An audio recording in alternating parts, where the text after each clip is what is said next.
আসসালামু আলাইকুম রহমতুল্লাহ বারাকাতুহু।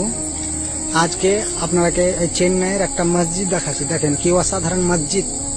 মসজিদটা দেখলে পারে মানে নিজের চোখের জল চলে আসবে। আপনাকে দেখাচ্ছি, দেখেন মানে কি অসাধারণ মসজিদ বানাচ্ছে। কোনো আল্লাহর বান্দা একটা বানালছে, তার ছেলে করোনা টাইমে মারা গেছিল, তার নামে এই মসজিদটা নির্মাণ করেছে।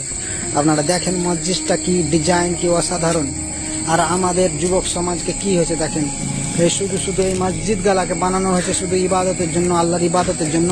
আজকে সমস্ত যুবক সমাজ শুধু ফেসবুক, ইনস্টাগ্রাম এই সমস্ত খারাপ কাজে লিপ্ত রয়েছে, কিন্তু মসজিদের দিকে আসে না।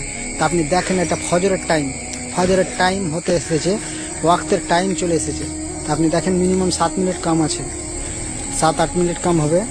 তার মধ্যে আপনি দেখেন মসজিদে মুসল্লি দেখেন শুধু একটাই মুসল্লি আছে। আপনি দেখেছেন কত সুন্দর, অসাধারণ, কত বড় মসজিদ, শুধু একটা মুসল্লি। আপনি দেখেন